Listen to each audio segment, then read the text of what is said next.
incidente ocurrido a raíz del derrame de petróleo frente a Ventanilla es revelador, porque de alguna manera ha sacado a flote cómo son las cosas en el Perú. Es decir, cómo es posible que haya una empresa que produce un derrame gigantesco que ha provocado una catástrofe ecológica frente a las costas del Callao y que se ha extendido hacia el norte, y que no da la información en el momento oportuno, minimiza la información y se lava las manos. Pretende no tener ninguna responsabilidad y seguramente a la hora que el Estado peruano decida sancionarla, litigará judicialmente para tratar de salvarse de cualquier responsabilidad. Y el problema es que esto no es nuevo. Esto no es nuevo. Nosotros hemos dicho acá que de alguna manera el derrame de Ventanilla es el tarata ambiental, porque nos ha obligado, como nos pasó con el terrorismo, que fue necesario que muriera trágicamente gente en Miraflores, para que en Lima mucha gente se diera cuenta que el Perú entero se estaba desangrando por el terrorismo. Acá ha ocurrido lo mismo. Hace décadas que lo que ha pasado en Ventanilla está pasando en la Amazonía. Y se repiten las conductas, es decir, las empresas no se hacen responsables y no reparan el daño ambiental. Y en el caso de Plus Petrol simplemente se liquidó la empresa y se fue. ¿A quién le vamos a cobrar el daño ambiental producido? Está viniendo Naciones Unidas por el derrame de Ventanilla. ¿Y la Amazonía? ¿Por qué no hemos hecho eso con la Amazonía? Entonces, cuando uno... Imagínese usted que es un APU, que es una habitante de estas comunidades amazónicas que se han visto afectados durante tanto tiempo, que durante tanto tiempo han reclamado que por favor presten atención, que no solamente no está la explotación petrolera, no está significando un cambio en sus vidas, que no tienen la educación que deberían tener, ni la salud pública, ni acceso al agua potable, ni a la electricidad, y encima le han contaminado sus ríos, y durante décadas han reclamado atención y respuestas de parte de las autoridades. Ven que cuando pasa en Lima, el mundo se pone de cabeza. Naciones Unidas va a venir. ¿Y por qué no se llamó a Naciones Unidas para enfrentar la crisis ambiental que hay en la Amazonía? Que es el pulmón del planeta, es el futuro, es la salvación, es el oxígeno para el planeta. Yo creo que esto nos tiene que obligar no solamente a actuar en relación a Repsol con la mayor severidad que sea posible, porque estamos atrapados, no es una concesión. La Pampilla es una empresa privada, el Estado peruano puso a remate y compró pues Repsol, son los dueños, los señores. Y estamos atrapados porque si se cierra la planta de la Pampilla nos quedamos prácticamente sin abastecimiento fácilmente para la mitad del país o más de combustible. Esa es la cruda realidad que estamos enfrentando. Entonces las posibilidades de sanciones mucho más severas son complicadas.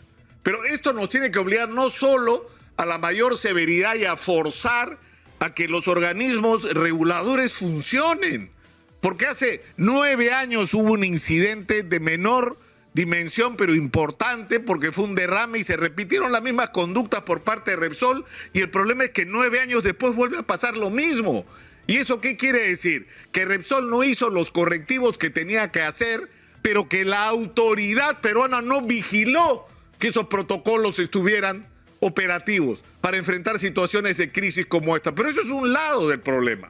El otro es que tenemos que volver los ojos hacia la Amazonía y actuar con la misma severidad e indignación con que actuamos frente al tema de Ventanilla y el tema de Repsol, con lo que ha pasado en la Amazonía durante décadas. No son 6.000 barriles, son 70.000, 80.000. Solo Dios sabe cuántas decenas de miles de barriles se han derramado en los ríos amazónicos. Y no se han metido equipos especializados, skimmer, nada. Es muy poco lo que se ha hecho. El porcentaje de reparación ha sido mínimo. En la mayor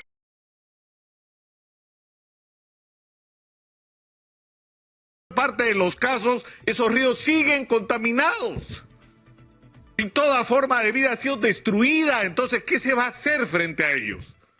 Eso es algo a lo que le deberíamos prestar atención, y eso es algo que explica esta profunda molestia que hay en un sector de la sociedad peruana como que acá hay dos tipos de ciudadanos, ¿no es cierto? Los de primera y los de segunda. Los de primera y los de segunda. Los de segunda no importan.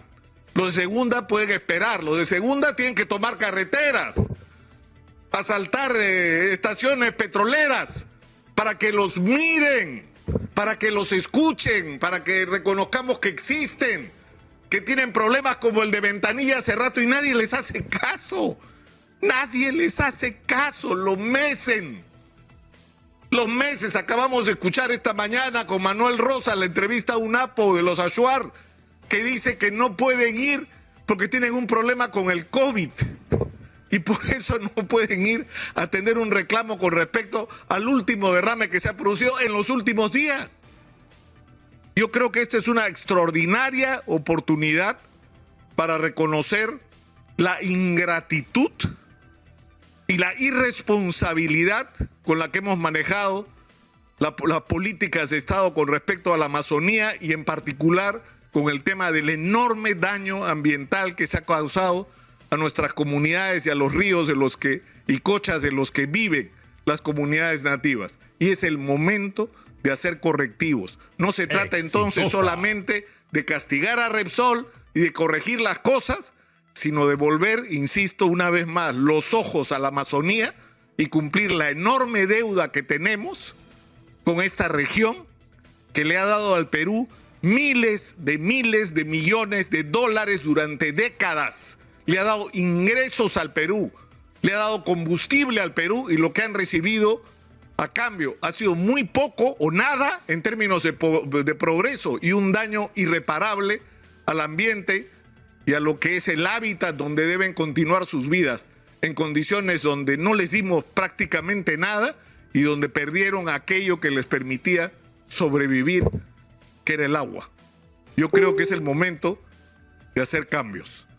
Soy Nicolás Lucar, esto es Hablemos Claro, estamos en Exitosa Perú, la voz de los que no tienen voz, 95.5 de la FM en Lima, estamos también en el 552 de Movistar y vamos a empezar, señora productora, con el doctor Eloy Espinosa Saldaña, magistrado del Tribunal Constitucional y ponente de la demanda, oponente con respecto a la demanda contra la ley de cuestión de confianza. Eloy, muy buenos días. Hola Nicolás, como siempre un gusto estar en tu programa. Quiero que me permitas 30 segundos, claro que porque sí. Suscribo plenamente tu preocupación. Yo te he trabajado muchos años el tema ambiental. Ya en lo que hay del mes de enero han habido 4 derrames en la zona del oleoducto. Lo de la Pampilla no es nuevo. En el 2020 hubo un derrame más pequeño.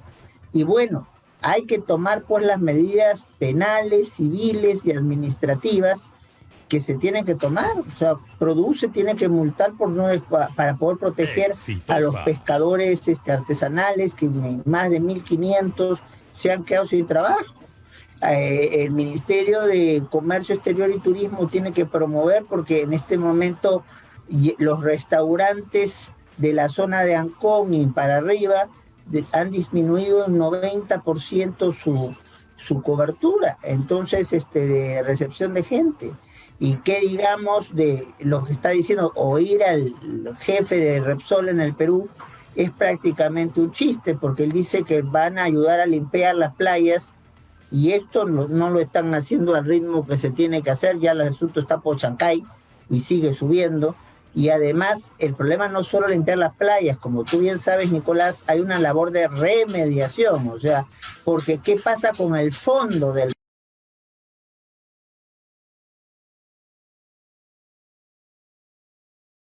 mar? Donde en las peñas y más abajo se queda pegado petróleo y no permite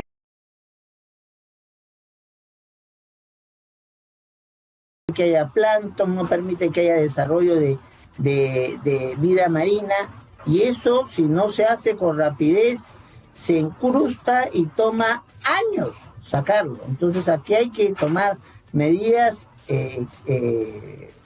exigentes y medidas urgentes, porque si no vamos a estar con situaciones de daño reversible. Yo creo que esto es un tema, Eloy, en un país tan fraccionado, tan dividido, tan enfrentado como el nuestro, en el que todos deberíamos estar de acuerdo. O sea, yo sé que totalmente de acuerdo. Resulta difícil encontrar coincidencias y la verdad es que eso es por la cerrazón de nuestros políticos y de los medios, ¿no? Pero yo creo que hay muchos temas en los que podemos estar todos de acuerdo y esto estoy absolutamente convencido que es uno de ellos, ¿no es cierto? O sea, tenemos que actuar juntos como un solo país frente, en este caso inmediato, no queda otra Repsol. cosa. Ahora, vayamos a lo nuestro, Eloy. ¿Qué es, de acuerdo. ¿Qué es lo que está exactamente en discusión con la demanda de inconstitucionalidad que ha presentado el Ejecutivo con respecto a la ley que modifica la cuestión de confianza? ¿Qué es lo que está en debate? ¿Cuál es el debate de fondo acá? Sí, ahora viene el debate de fondo. El día miércoles se hace la audiencia pública en la cual tanto los defensores del Congreso como los del gobierno van a presentar sus alegatos, sus posiciones. Entonces, y después de eso hay una ponencia preliminar que es la que puede servir para entrar a discutir e incluso a votar esto del jueves. Recuerda que nosotros tenemos audiencia, sesiones de votación martes y jueves. Entonces, podemos ponernos de acuerdo el jueves, podemos ponernos de acuerdo el martes la próxima semana, pero ya estamos con como dirían los norteamericanos, un deadline, o sea, ya no hay más vuelta que darle. La audiencia se hace el jueves, las posiciones terminan de fijarse ahí y ya cada magistrado tiene que tomar una postura. Ahora, la muerte de Carlos Ramos ha hecho muchísimo más difícil el tema de las votaciones calificadas. Nosotros no tenemos suplentes, no tenemos conjueces, y para necesitar declarar fundada una demanda, o sea, inconstitucional una norma, necesitamos 5 votos de 6. Entonces, que no es sencillo. En el tema de taxis colectivos, por ejemplo, tuvimos 4 votos, no llegamos a 5. Y tú dirás, ¿cuál es la importancia de esto? Es que si no se logran los 5 votos para declarar una norma inconstitucional, la demanda se declara infundada, o sea, se rechaza por el fondo. Exitosa. Y la norma sigue considerándose constitucional, a pesar de que si no se llega a la mayoría calificada. De ahí la importancia del debate de mañana y de la discusión interna nuestra a partir del jueves, ¿no? Ahora, yo tengo una interrogante, es decir, no sé si puedes o si esto sería adelantar opinión, pero es esta ley que ha aprobado el Congreso, que supuestamente regula la aplicación de la ley de confianza, al final, en términos prácticos, termina siendo una modificación de la Constitución. Es decir, ¿cuáles son los límites de la interpretación, no? ¿Hasta qué punto una interpretación puede terminar siendo, en el fondo, una modificación? O sea, por ejemplo, Enrique Chirino Soto, que fue uno de los inspiradores, por lo menos de parte de la Constitución del 93, decía que el presidente puede plantear cuestión de confianza prácticamente sobre lo que él quiera, ¿no? Y lo que está haciendo esta ley es ponerle límites a eso, ¿no? Entonces la pregunta, por hacer un juego de palabras, es ¿cuál es el límite de los límites? O sea, ¿cuál es el límite de esa capacidad de poner límites, digamos, ¿no? Bueno, el tema es precisamente, esa es la discusión, ¿no? Entonces, el gobierno asume que no puede ponerse límites a la cuestión de confianza, entonces, y menos un límite que le prohíba hacer una propuesta de reforma constitucional como cuestión de confianza, y el Congreso ahora con esta composición dice lo contrario. Esa es justamente la discusión en este caso. Entonces, lo cierto es que el Congreso ha puesto límites, lo cierto es que el gobierno no está de acuerdo con esos límites, y lo cierto es que a partir del jueves nosotros decidiremos si es cierto lo que dice el gobierno o es cierto lo que dice el Congreso. Y si es cierto lo que dice el gobierno, necesitaríamos 5 de 6 firmas para declarar inconstitucional la ley que ha aprobado el Congreso. Eso es, en síntesis, la discusión. Claro, pero ahora, sí. 5 votos de 6 es complicado, ¿eh? Es difícil que se consiga. Ahora, hay un antecedente que fue cuando en el Tribunal Constitucional se abordó la discusión sobre la vacancia presidencial, que en realidad, si somos objetivos, el texto es tan genérico y se presta esto de la incapacidad, o sea, la permanente incapacidad moral, ¿no es cierto? Que algunos dicen que a lo que se referían los autores originales del texto era al estado mental del presidente, y otros dicen que no, que se refiere a las calidades morales del presidente con respecto a su conducta, ¿no? Entonces, esta controversia, finalmente lo que decidió el Tribunal Constitucional no es hacer una interpretación de lo que significaba permanente incapacidad moral, ni establecerles límites, ni establecerle límites porque eso hubiera significado en los hechos una modificación del texto constitucional. Lo que planteó fue algo razonable. Pongámosles límites en términos de cuántos votos necesitas.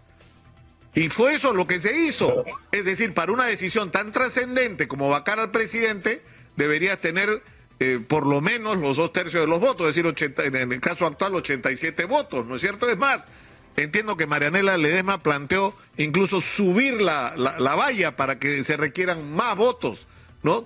Que los 2/3. Pero de alguna manera no es la misma discusión. Vamos por partes. En el tema de la vacancia, con todo respeto, lo que pasa es que no se entiende qué es la vacancia. La vacancia es un hecho objetivo que no te deja ser presidente. Te moriste. Entonces renunciaste. Entonces te dieron un permiso para irte del país y te fuiste a otro país y no volviste. Entonces, o te tomaste más días de los que te habían autorizado y con eso dejas al país pues sin presidente o presidenta. Esa es la idea de la vacancia. Y cuando entra el tema de grave y permanente incapacidad física, es porque el presidente pues o presidenta quedó tetrapléjico en un accidente. Y el asunto moral, esto está en las constituciones peruanas del siglo XIX. Y en el siglo XIX lo moral era lo mental. O sea, el presidente se volvió loco. ¿Ya? Entonces, en otros países donde ha habido esta causal, entonces lo que se hace es, se pone un equipo de gente científica que ve si el presidente tiene esquizofrenia, tiene algunos problemas, y ahí se le saca. Entonces, ¿por qué? Porque si no, yo voté en contra de esta idea de los colegas de decir aquí ya la discusión fue sobre el caso Swing, esto es otro caso, sustracción de materia. Pero tampoco suscribí la ponencia de Marianela porque en realidad el asunto no debiera ser en una vacancia solo de votos, debería ser que hay un elemento objetivo que no te permite gobernar. Entonces, y claro, sí, entonces un presidente que ya ha perdido la cordura y la razón no está en condiciones. Lo que pasa es que aquí confundimos cuando un presidente comete delitos, cuando un presidente es acusado de corrupto y hay elementos suficientes de eso. Entonces, lo que pasa es que la lista de lo que permite procesar al presidente en el ejercicio de sus funciones, que está en el artículo 117 de la Constitución, es muy pequeña. Entonces, claro, es muy pequeña. Ahí es donde debería hacerse la reforma constitucional y poner más delitos. ¿Por qué? Porque si no hay que esperar a que el presidente termine su mandato para poder acusarlo, claro. Pero no sería, bueno, te estaría forzando a adelantar una opinión, ¿no? En realidad, entre otras muchas reformas que requiere esta Constitución, una es la de la vacancia para precisarla, pero otra también es la del tema de la cuestión de confianza, ¿no? Y sinceramente, claro. Sinceramente, no sé si el procedimiento que ha usado el Congreso es precisamente el más adecuado, es decir, producir modificaciones que tienen implicancias constitucionales a raíz de circunstancias políticas inmediatas, ¿no? Como el tema del referéndum, ¿no? Que también va a ser otro tema de controversia, ¿no? Sí, bueno, pero ahí sí ya yo no puedo entrar en detalles. Ahora, lo cierto es que la cuestión de confianza, mañana tenemos la audiencia, eso termina de armar la información que tenemos los magistrados y de ahí en adelante a votar y a tratar de ponernos de acuerdo a sacar una sentencia que si es fundada necesita 5 votos y si es infundada, o sea, si apoya al Congreso, no necesita una votación calificada, ¿no? Y lo de referéndum, pues hay que ver cuándo lo plantea el gobierno, que anunció plantearlo, y ahí esto tiene un procedimiento que es bueno comentarlo. Llega, entonces el presidente del tribunal ofrece qué magistrado o magistrada quiere resolverlo, y si nadie lo quiere, hay asignación, tú ves el caso, se ve la cuestión formal de lo que ha presentado el gobierno, se ha cumplido con todos los requisitos formales, y se manda el paquete al demandado, que en este caso sería el Congreso. El Congreso. Problema, 30 días hábiles, que son como, o sea, quitándole sábado, domingos y feriados, que son como 40, 45. Después de eso, nosotros convocamos audiencia, como hemos hecho, de la cuestión de confianza, y después de esa audiencia resolvemos. Pero está claro, siempre lo que juega con los plazos es que tan rápido contesta el Congreso. Claro. Porque el Congreso puede contestar el primer día o en el día 30, ¿no?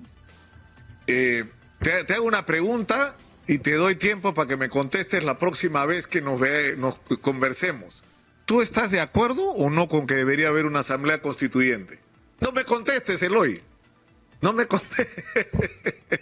Me contesta la próxima vez. No puedo contestarte. No, te puedo contestar ¿sí cuando salga nuestra sentencia, pero ahora no. Muchas gracias, Eloy. Un abrazo. Gracias Eloy, a ti, más bien, Nicolás. Un placer. Eloy Espinosa Saldaña ha estado con nosotros. Está claro, hay que producir